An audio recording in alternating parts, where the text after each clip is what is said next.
Alhamdulillahi Rabbil Alamin. Ahmaduhu subhanahu wa ashkuruh wa as'aluhul maghfirah yawmaddin. Wa ashhadu an la ilaha illallah wahdahu la syarikalah. Wa ashhadu anna sayyidana wa nabiyyana Muhammadan abduhu wa rasuluhul mab'usu bil huda wan nurul mubin. Sallallahu ala alihi wa sahbihi ajma'in. Amma ba'd. Usikum wa nafsi bitaqwallahi ta'ala. Ya ayyuhalladzina amanu taqullaha haqqa tuqatih wa la tamutunna illa wa antum muslimun. Ya ayyuhan nasu taqu rabbakumul ladzi khalaqakum min nafsin wahidah wa khalaqa minha zawjaha wa batta minhuma rijalan katsiran wa nisaa'a wattaqullaha alladzi tasaaluna bihi wal arham innallaha kana 'alaikum rafiqa. Kaum muslimin jamaah Jumat yang dirahmati Allah, marilah senantiasa kita bertakwa kepada Allah Subhanahu wa taala dengan melaksanakan yang diperintahkan oleh Allah Subhanahu wa taala dan meninggalkan larangan-larangan yang dilarang oleh Allah Subhanahu wa taala. Ibadallah, judul khutbah kita pada hari yang berbahagia ini adalah umrah dan haji sebagai penebus dosa. Rasulullah sallallahu alaihi wasallam bersabda, An Abi Hurairah radhiyallahu anhu anna Rasulullah sallallahu alaihi wasallam qala al-umratu ila al-umrah kaffaratun lima bainahuma wal hajjul mabruru laisa lahu jazaa'un illa al-jannah. Dari Abi Hurairah radhiyallahu anhu berkata, sesungguhnya Rasulullah sallallahu alaihi wasallam bersabda, umrah satu ke umrah lainnya adalah penembus dosa antara keduanya, dan haji yang mabrur tidak ada pahala baginya selain surga. Hadis riwayat Muslim. Dalam hadis yang baru saja khatib sebutkan, Rasulullah sallallahu alaihi wasallam menjelaskan keutamaan umrah dan haji. Umrah dapat menebus dosa antara dua umrah. Penebus dosa semacam ini digolongkan oleh para ulama dalam kategori amal saleh atau ketaatan. Akan tetapi amal saleh tersebut menurut mayoritas ulama Ahlus Sunnah hanya dapat menebus dosa kecil saja. Itu pun dengan syarat menjauhi dosa-dosa besar. Sebagaimana Rasulullah sallallahu alaihi wasallam bersabda, as-salawatul khamsu wal jum'atu ilal jum'ah wa ramadhanu ila ramadhana mukaffaratu ma bainahunna idza janabatil kabair. Salat 5 waktu dan Jumat ke Jumat yang lain dan Ramadan satu ke Ramadan lainnya adalah penembus dosa antara kesemuanya itu selagi seseorang menjauhkan dosa-dosa besar. Di dalam hadis yang lain Rasulullah sallallahu alaihi wasallam mengatakan, ma min ri'in muslimin tahdurhu salatu maktubah fayuhsinu wudu'aha wa khusyu'aha wa ruku'aha illa kanat kafaratan lima qablaha minad dunub malam yu'ta kabirah wa dzalika dhahara kullah. Kaum muslimin yang berbahagia, tidaklah seorang muslim kedatangan waktu salat fardu kemudian ia membaguskan wudunya, membaguskan khusyuknya dan rukuknya, kecuali hal itu sebagai penebus dosa yang telah ia lakukan sebelumnya selagi ia tidak melakukan dosa besar, dan penebusan dosa itu berlangsung sepanjang zaman. Hadis ini diriwayatkan oleh Muslim. Imam An-Nawawi radhiyallahu anhu berkata, Semua dosa itu dapat diampuni dengan sebab amal saleh, kecuali dosa besar, karena dosa besar itu hanya dapat ditebus dengan taubat. Al-Qadhi Iyad rahimallahu anhu berkata, ampunan yang disebutkan dalam hadis ini adalah selagi yang bersangkutan tidak melakukan dosa besar, dan ini adalah pendapat ahlu sunnah wal jamaah. Dan dosa besar itu hanya dapat ditebus dengan taubat atau rahmat dan keutamaan dari Allah Subhanahu wa taala. Ibadallah, ada satu pertanyaan yang disampaikan. Jika seseorang tidak memiliki dosa kecil di dalam kehidupan, karena dosa-dosa kecilnya telah tertebus dengan amal saleh lainnya, salat 5 waktu, Jumat, puasa Arafah, dan lain-lain, dosa apakah yang akan ditebus oleh umrah tersebut? Jawabannya adalah, jika seseorang tidak memiliki dosa kecil dan dosa besar, maka umrah satu ke umrah lainnya tersebut dicatat sebagai amal saleh yang dengan derajat seorang hamba menjadi tinggi. Dan jika ia tidak memiliki dosa kecil akan tetapi memiliki dosa besar, maka diharapkan semoga dapat meringankannya. Hal ini sebagaimana yang disebutkan oleh As-Sayuti rahimallahu anhu pada salah satu hikmah yang beliau nukil dari Imam An-Nawawi radhiyallahu anhu, bahwasanya jika ada yang mengatakan jika wudu itu penebus dosa, maka dosa apa yang akan ditebus oleh salat? Dan jika salat itu penebus dosa, maka dosa apa yang akan ditebus oleh puasa Arafah, puasa Asyura? Dan ucapan amin seorang makmum yang bertepatan dengan ucapan amin para malaikat, yang mana semua itu penebus dosa sebagaimana yang telah dijelaskan dalam hadis Nabi.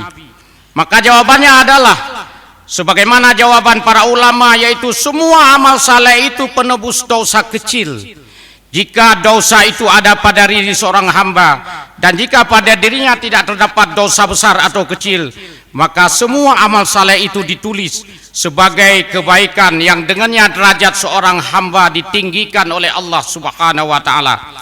Dan jika pada dirinya tidak ada dosa kecil, maka akan tetapi terdapat dosa besar, maka kami berharap dapat memperingankannya daripada amal ibadahnya. Kemudian apakah wujud penebusan dosa tersebut berupa penambahan berat timbangan kebaikan nanti pada hari kiamat atau penghapusan dosa?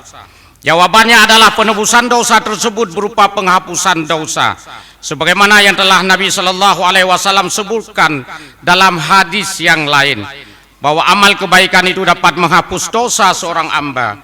Rasulullah Shallallahu Alaihi Wasallam mengatakan di dalam sebuah hadisnya, dan iringilah perbuatan jelek yang kamu lakukan itu dengan perbuatan baik, maka perbuatan baik tersebut akan menghapuskan terhadap semua dosa-dosa kamu. Hadis riwayat Tirmidzi. Dalam sebuah riwayat dikatakan bahwa ada seorang hamba ketika meninggal dunia kembali kepada Allah Subhanahu wa taala dalam keadaan yang berbeda.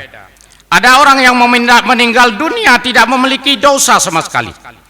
Ada yang meninggal dunia dia melakukan amal saleh dan bertobat kepada Allah Subhanahu wa taala dari semua dosa-dosa besarnya. Ada pula yang amal saleh dan membuat dosa besar selain syirik. Jika Allah Azza wa Jalla menghendaki pengampunan, maka dosa besar seorang hamba akan diampuni, dan jika tidak, maka Allah Azza wa Jalla akan melakukan timbangan amal untuk menentukan salah satu dari keduanya, mana yang berat, mana yang ringan. Oleh karena itu, kaum muslimin yang berbahagia, hendaknya seorang muslim senantiasa waspada. Jika ia terjatuh ke dalam kubangan dosa kecil, maka hendak ia segera melakukan amal saleh agar dosa akibat perbuatannya itu terhapus dengan amal saleh yang dilakukannya. Sedangkan jika ia terjatuh pada kubangan dosa besar, maka hendaknya ia segera bertobat sebelum ia lupa dan sebelum datang kematian menghampirinya. Kaum muslimin yang berbahagia, dalam hadis tentang keutamaan haji dan umrah yang telah khatib sebutkan, Rasulullah Sallallahu Alaihi Wasallam mengatakan juga keutamaan haji dan umrah mabrurah, yakni haji dan umrah yang tidak tercampuri dengan dosa-dosa yang ia lakukan. Haji yang ia lakukan dan umrah yang ia lakukan tidak pernah tercampuri dengan dosa-dosa besar atau dosa-dosa kecil yang ia lakukan. Balasan bagi orang yang haji mabrur dan umrah mabrurah tidak lain adalah surga. Karena kedatangan mereka ke negeri Makkah dan Madinah adalah untuk bertobat dan meminta pengampunan dosa kepada Allah Subhanahu wa taala. Imam An-Nawawi rahimahullahu taala menambahkan bahwa balasan bagi orang yang hajinya mabrur itu tidak hanya diampuni dosanya, akan tetapi juga dimasukkan ke dalam surga. Lalu timbul pertanyaan, apa kriteria haji dan umrah mabrurah itu? Yang pertama, para ulama semisal Muhammad bin Saleh Al-Utsaimin rahimahullahu taala menyebutkan 4 kriteria haji dan umrah mabrurah. Yang pertama adalah ikhlas karena Allah Subhanahu wa taala, bukan karena ria, seperti ingin mendapatkan pujian dan penghormatan dari masyarakat, dan juga bukan karena sum'ah untuk mendapatkan bisa memberikan gelar-gelar pada nama-nama yang ada pada dirinya. Ada gelar haji, ada gelar umrah, ada gelar macam-macam. Tidak dengan sum'ahnya, tapi ikhlas dengan karena Allah Subhanahu wa taala. Kedua, kata kriteria kedua orang yang mabrurah itu adalah mutaba'ah, mengikuti tuntunan Rasulullah. Maka dikatakan oleh Allah, lita'khudhu manasikakum. Dalam umrah dan haji itu tidak bermain-main. Ketika kita melaksanakan ibadah haji dan umrah, ilmu pelaksanaan ibadah haji dan umrah harus secara intensif diterima oleh orang-orang yang melakukan umrah dan haji. Tidak mensepelekan, kita bisa melaksanakan. Ketika seseorang di dalam hadis mengatakan dia melaksanakan ibadah kepada Allah Subhanahu wa taala tidak punya ilmu, Allah Subhanahu wa taala tidak menerima terhadap ibadah yang dilakukan, mulai dari salat, puasa, haji, umrah dan lain-lain, tidak diterima oleh Allah Subhanahu wa taala. Kemudian ketiga, seseorang yang melaksanakan haji dan umrah dikatakan oleh Rasulullah adalah dari bekal harta yang halal, bukan dari harta yang haram, dari riba, dari hasil perjudian, atau hasil-hasil yang lain yang diperoleh dengan tidak benar. Tetapi ketika seseorang ingin bertobat, kata Nabi, seseorang itu dia mendapatkan harta yang tidak halal, lebih banyak bersedekah dan berinfak. Dengan infak Allah akan mengurangi terhadap harta-hartanya yang kurang halal yang diberikan, yang diterimanya oleh Allah. Kaum muslimin yang berbahagia, di dalam ayat dikatakan oleh Allah Subhanahu wa taala, ayuhan nas innallaha thayyibun la yuqbalu illa thayyiban wa innallaha maral mu'minina bima amara bihil mursalin faqala ya ayyuhar rasul kulu minat thayyibati wa'malus salihan. Wahai manusia, sesungguhnya Allah Azza wa Jalla itu adalah baik dan tidak menerima kecuali yang baik pula. Sesungguhnya Allah Subhanahu wa taala memerintahkan kepada kaum muslimin yang dia perintahkan kepada para rasul untuk mendapatkan makanan-makanan yang baik. Oleh karena itu kaum muslimin yang berbahagia, Rasulullah sallallahu alaihi wasallam dalam hadis yang terakhir, man hajja lillah falam yarfas, yang keempat, terbebas dari perbuatan rafas. Orang-orang yang haji dan umrah terbebas dari perbuatan rafas. Rafas itu diartikan dengan jima pada ketika orang sedang berihram, atau perkataan dan perbuatan yang mengarah ke sana. Perbuatan sia-sia, perkataan sia-sia. Fala rafasa wala fusuqa. Dan tidak dicampuri dengan itu serta jidal. Jidal artinya berdebat di antara sesama, sehingga terjadilah jarangnya silaturahmi di antara sesama.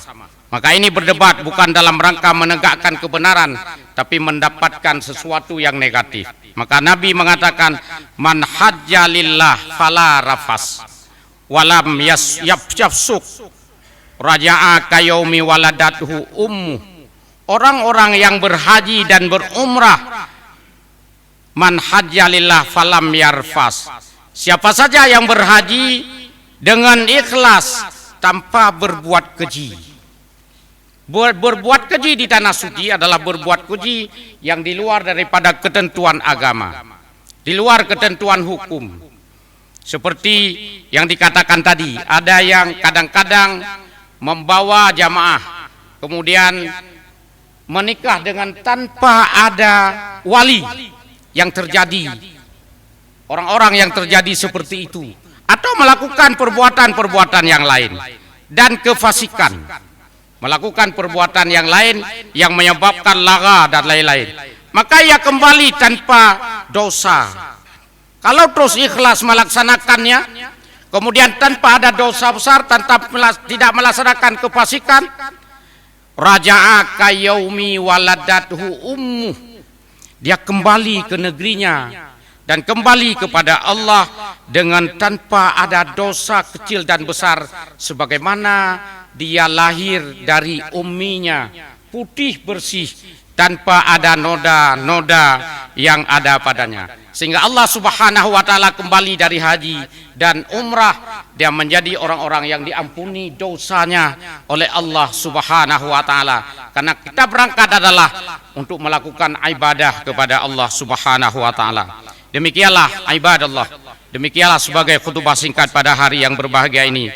Mudah-mudahan menjadi mau'izah hasanah kepada kita dan kepada semuanya untuk mendapatkan pengampunan dari Allah Subhanahu wa taala. Mari kita memasuki dalam rukun dua al-khutbah. Ketika khatib sedang membaca rukun dua al-khutbah, di dalam hadis mengatakan tidak boleh melakukan sesuatu yang membuat lagha daripada khutbah. Karena tadi adalah sebagai penasehat. Lagha khutbah adalah berbicara sesama atau melakukan gangguan terhadap orang lain. Maka para jamaah di dalam hadis untuk mendengar khutbah yang disampaikan oleh khatib di dalam berbagai kitab turas dan lain-lain.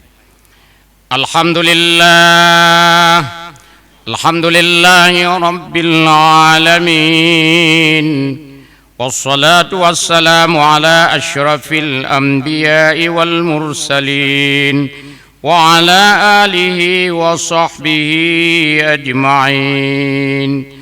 أشهد أن لا إله إلا الله وحده لا شريك له وأشهد أن سيدنا محمدا عبده ورسوله اللهم صل وسلم على سيدنا محمد وعلى آله وصحبه أجمعين أما بعد فيا عباد الله اتقوا الله حق تقاته ولا تموتن إلا وأنتم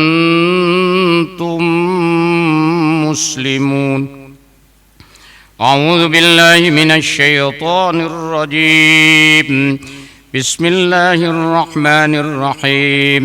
يا أيها الذين آمنوا اتقوا الله حق تقاته ولا تموتن إلا وأنتم مسلمون. صدق الله العظيم. بارك الله لي ولكم في القرآن العظيم ونفعني وإياكم بما فيه من الآيات وذكر الحكيم وتقبل مني ومنكم تلاوته إنه هو الغفور الرحيم.